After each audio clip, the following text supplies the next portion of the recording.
പേവിഷബാധയ്ക്കെതിരെയുള്ള 3 dose vaccine എടുത്തിട്ടും വീട്ടമ്മയ്ക്ക് ദാരുണാന്ത്യം സംഭവിച്ചതോടെ നാട് ആശങ്കയിൽ.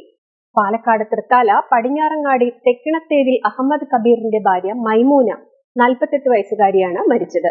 ജനുവരി 15-നാണ് മൈമൂനയ്ക്ക് തെരുവുനായയുടെ കടിയേറ്റത്. പേവിഷബാധ മൂലമാണ് മരണമെന്ന് ആദ്യം സ്ഥിരീകരിച്ചിരുന്നില്ല.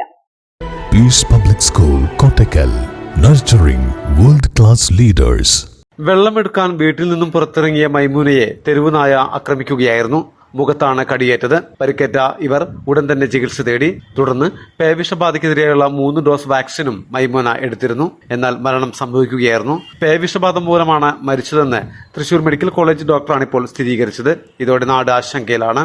ചികിത്സയ്ക്ക് ശേഷം മുറിവുണങ്ങിയിരുന്നുവെങ്കിലും പിന്നീട് കലശലായ തലകറക്കവും ഛർദിയും അനുഭവപ്പെടുകയായിരുന്നു. ഇതിനിടെ മൈമൂനെ ആക്രമിച്ച തെരുവുനായയെ ഇതുവരെ പിടികൂടാൻ കഴിഞ്ഞിട്ടില്ല. അടുത്തിടെയായി പടിഞ്ഞാറങ്ങാടിയിലും സമീപ പ്രദേശങ്ങളുമായി 12 പേർക്കാണ് തെരുവുനായ്ക്കുള്ളിലെ കടിയേറ്റത്. മൈമൂനയെ തെരുവുനായ ആക്രമിച്ചതിന്റെ അടുത്ത ദിവസങ്ങളായി മറ്റു പലർക്കും തെരുവുനായയുടെ കടിയേറ്റിട്ടുണ്ടെന്നും വാർഡംഗം മുംതാസ് അബ്ദുറഹ്മാൻ പറഞ്ഞു.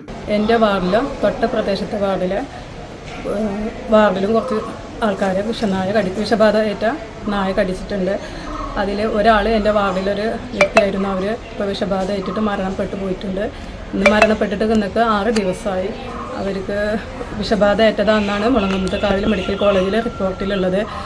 ഇതിനോടൊപ്പം തുടർന്ന് കടിച്ച കുറച്ച് ആൾക്കാരുണ്ട്. നമ്മൾ തൊട്ട പ്രദേശത്തെ വാർഡിലുള്ള ജനങ്ങൾ തന്നെയാണ് കടിച്ചിട്ടുള്ളത്. ഈ നായ ചത്തിട്ടില്ല എന്നാണ് പ്രദേശത്തുള്ള ആൾക്കാർ പറഞ്ഞത്. ഇവരെ കടിച്ച നായ ഇപ്പോഴും ഉണ്ട് ഇവിടെ ചുറ്റിപ്പറ്റി നടക്കുന്നുള്ള ഒരു പേടിയിലാണ് ഈ നാട്ടിലെ പ്രദേശവാസികൾ. ആക്രമിച്ച നായയെ ഇതുവരെ പിടികൂടാൻ കഴിയാത്തതും നാട്ടുകാരെ ആശങ്കയിലാഴ്ത്തുകയാണ്. മലബാർ ടൈംസ്, പട്ടാമ്പി.